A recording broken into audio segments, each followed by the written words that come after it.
नमस्कार, मी पत्रकार अभय पाटील.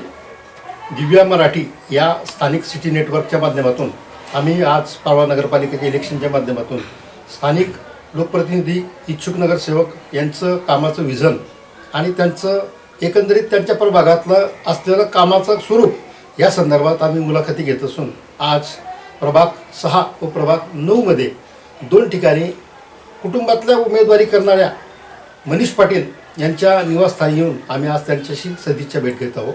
मनीष दादा नमस्कार. नमस्कार. मनीष दादा, एकंदरीत मागचा 15 वर्षाचा अभ्यास जर कधी केला, तुमचं मेडिकल असोसिएशनचं काम अगदी छान होतं. तुम्ही त्या पदावर असताना तुम्ही स्थानिक तालुका पातळीवर असो, शहर असो, जिल्ह्यावर तुम्ही चांगलं काम केलं आहे. आजही तुमची ओळख जी आहे ती सुरुवातीची पहिली ओळख जी मनीष मेडिकल या नावाने ओळख आहे. परंतु तुम्ही राजकीय सान्निध्यात येऊन कमी वयामध्ये तुमची राजकीय मॅच्युरिटी चांगली दिसली, त्याच्यामुळे तुम्हाला जवळजवळ सर्वच पक्षांनी जवळ करून आतापर्यंत चांगल्या पद्धतीने न्याय द्यायचा प्रयत्न केला. ह्या वर्षी प्रभाग 6 आणि प्रभाग 9 मध्ये एकेकाळचे तुमचे गुरु म्हणा, तुमचे मित्र म्हणा किंवा तुमचे काही असतील अशा गोविंद शिरोळे यांच्या कुटुंबाच्या विरोधात तुमची फार मोठी लढाई आहे. तर एकंदरीत धनशक्ती विरुद्ध जनशक्ती अशी लढाई तुम्हाला वाटते का? आणि एकंदरीत प्रभाग 6 आणि 9 मध्ये तुमचं गणित काय, एकंदरीत काय वाटतं? खरं सांगायचं म्हटलं म्हणजे ही जी लढाई आहे ही धनशक्ती विरुद्ध जनशक्ती अशीच आहे.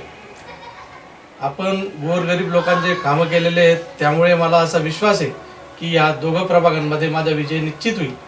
आता विरोधक कोणीही असो त्या बाबतीत आपल्याला काही घेणं देणं नाही, पण आपल्या ज्या समाजकार्य केलेले, ज्या लोकांचे, गोरगरीब लोकांचे जे कामं केलेले, वार्डात जाऊन विचारा तुम्ही, प्रत्येक माणसाशी बोला वाटल्यास की मनीष तुमचं काही ना काही काम माझ्या प्रत्येक घरात आहे. त्यामुळे माझी ही उमेदवारी दोघं ठिकाणी मी केलेली.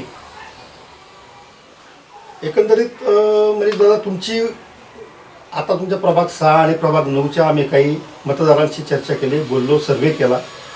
तर तुमची ओळख जी आहे म्हणजे तुमचे वडील साधेभोळे, तुमची सर्वसामान्य कुटुंबातला एक सर्वसामान्य माणूस, रात्री अर्ध्या रात्री धावपळ करून कोणालाही मदत करणारा, अशी तुमची एक ओळख वार्डामध्ये आहे.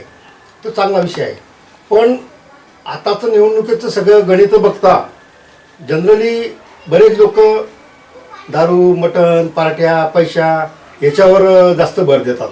तर प्रभाग 6 आणि 9 मध्ये तुम्ही येणाऱ्या काळामध्ये समजा तुम्हाला लोकांनी निवडून दिलं तर तुम्ही प्रभाग 6 आणि 9 मध्ये सगळ्यात मोठ्या 2-3 कामांचा असा कोणत्या गोष्टींवर फोकस करणार की तुम्ही त्या गोष्टींना प्रायोरिटी द्याल? कारण आज आम्ही जर असं बघितलं की बालाजी मंदिर, त्यामुळे रस्ता, बाटेवाडी हा परिसर, हा रस्ता आतापर्यंत बऱ्याच वर्षापासून खराब आहे, तर तुम्ही त्या रस्त्याला न्याय का देऊ शकले नाही? मुख्यतः म्हणजे असं सांगायचा विषय असा, सिमेंट कॉन्क्रीटचा रोड आम्ही गेल्या 5 वर्षापूर्वी हा तयार केला होता. त्यानंतर आता नगरपालिकेचे मोठ्या पाईपलाईनचं काम सुरू आहे. पाईपलाईन टाकल्या गेल्यानंतर त्याच्यावरती नगरपालिका परत भुयारी गटर झाल्यावर रस्त्याचे इस्टिमेट करणार आहे.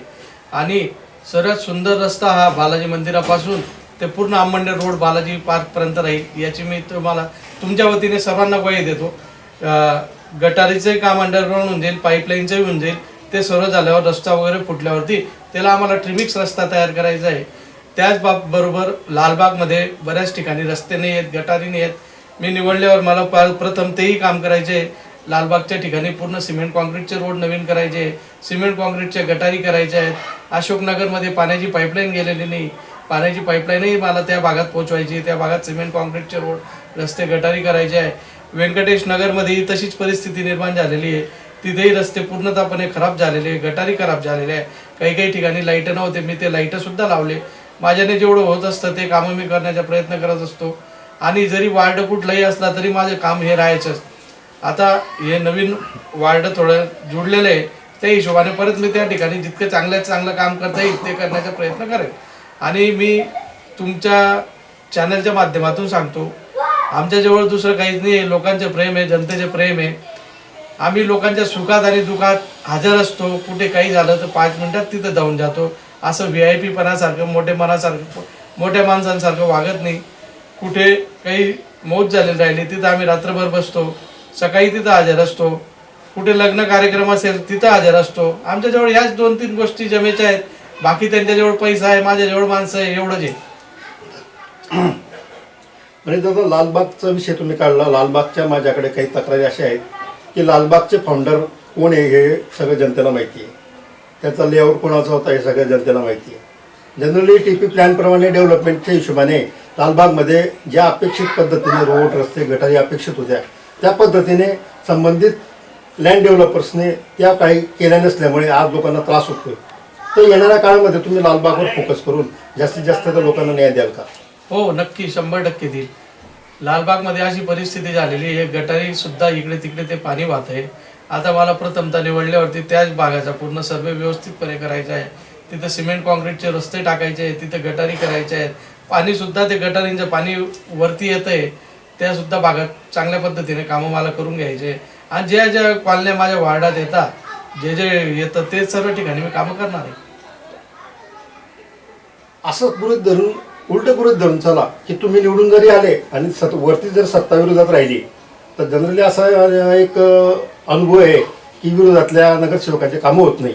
तर तुम्ही विरोधात जरी राहिले तरी तुम्ही कामाचा कसा फॉलोअप कराल? कामं करायचा फॉलोअप असतो. मला त्या गोष्टीत मी 15 वर्षापासून नगरसेवक नगरपालिकेत राहिलेलो आहे.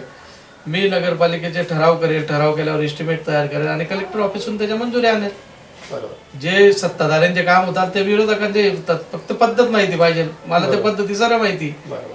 आणि सत्ता असो नसो आमची सत्ता तिथं नगरपालिकेवरती येणार आहे याची मला पूर्ण गॅरंटी आहे. येणाऱ्या काळात तुम्ही प्रभाग 6 आणि प्रभाग 9 मधल्या जास्तीत जास्त कामांना न्याय देऊन जनतेच्या विश्वासाला तडा देणार नाही अशी आम्ही अपेक्षा करतो आणि तुम्हाला सदिच्छा देतो. धन्यवाद. धन्यवाद.